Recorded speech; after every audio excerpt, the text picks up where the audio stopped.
这是的，各位观众朋友们，晚上好！欢迎您收看藏人行政中央电视台本周西藏华语节目。今天是藏历2144年7月17号，公元2017年9月8号。今天的新闻主要有：达赖喇嘛尊者致函慰问比尔邦和阿萨姆邦受灾民众；瑞典国会议员表示，西藏的民主制是尊者对他的人民恩赐的最大礼物。藏日行政中央司政洛桑森格同美国多位政要人士进行会晤。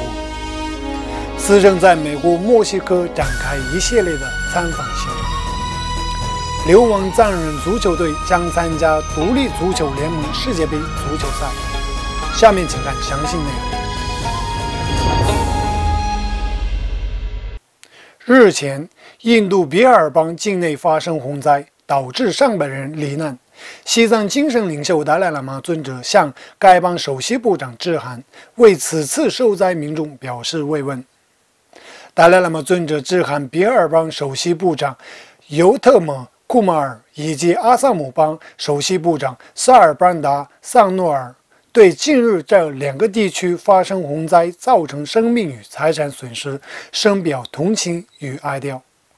尊者在信函中对正在进行救灾人员和志愿者表示赞扬。达赖喇嘛尊者表示，为比尔邦和阿萨姆邦受灾民众表同情之心，将从达赖喇嘛基金会提供少许捐款作为救灾工作援助。9月2号，藏人行政中央和当地流亡藏人以及来自海外各国游客等约上千人聚集在达兰萨拉大乘法院，共同庆祝了西藏民主第57周年纪念日。此次西藏民主纪念日的主要嘉宾是来自瑞典国会议员卡莱施莱特和印度西马希尔邦卫生和家庭福利部部长卡尔辛格塔库尔先生。在纪念会上，两位嘉宾先后做了演讲。瑞典国会议员卡莱施莱特先生表示，达赖喇嘛尊者做了一件其他领导人不敢做或不可能做的事情，他以民主的形式把自己的权利下放给了他的人民。西藏的民主制是尊者对他的人民恩赐的最大礼物。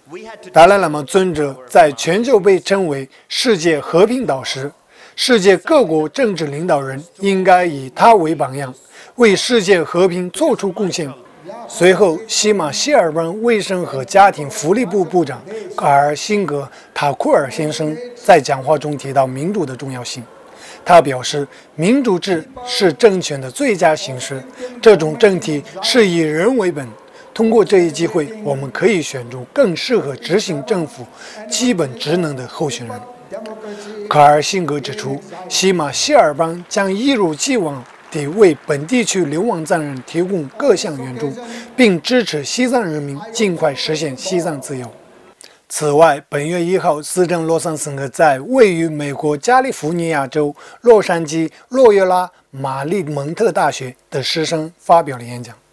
介绍流亡藏人社区的民主制发展、西藏境内严峻局势以及人权状况等。司政洛桑森格指出，在中共当局的打压政策下，截至目前，西藏境内已经发生了上百起藏人自焚抗议事件。对此，呼吁各国政府和人权组织向中共当局施加压力，使得西藏问题尽快得到解决。司政表示，中共占领西藏后，当局不顾国际社会和藏人僧俗民众的诉求，破坏98%的宗教寺院。有99.5%的西藏僧尼被迫还俗。然而，达赖喇嘛尊者流亡印度，带领西藏民众为复兴西藏与众不同的宗教文化做出了不懈的努力，相应取得了举世瞩目的成就。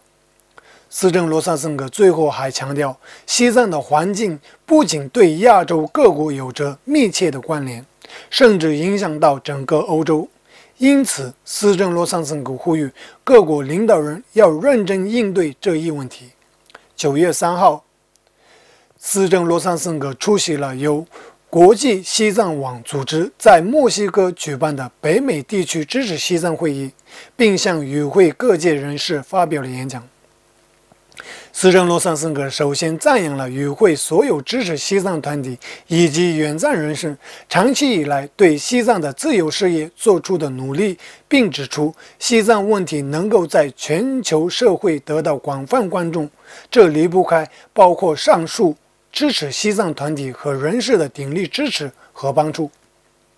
司政罗桑森格表示，藏人行政中央把2017年定为西藏运动年，期间大力推动西藏事业，而2018年为藏人流亡到印度60周年，因此下一年定为感恩年。向印度为主的世界各国政府和人民一直对西藏人民提供援助表达感激。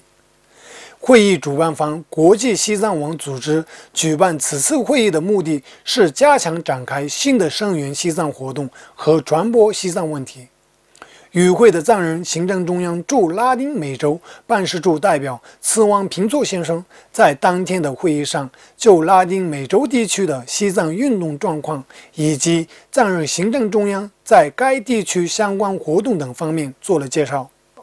总部位于印度北部达兰萨拉流亡藏人的体育协会创建的藏人足球队，近日以西藏的名义获准2018年独立足球联盟世界杯参赛资格。独立足球联盟于2013年成立于瑞典，其成员多数为未受普遍承认、无法加入国际足联的国家、属地、少数群体和无国界民族，其成员包括欧美亚以及非洲等40多个国家和地区。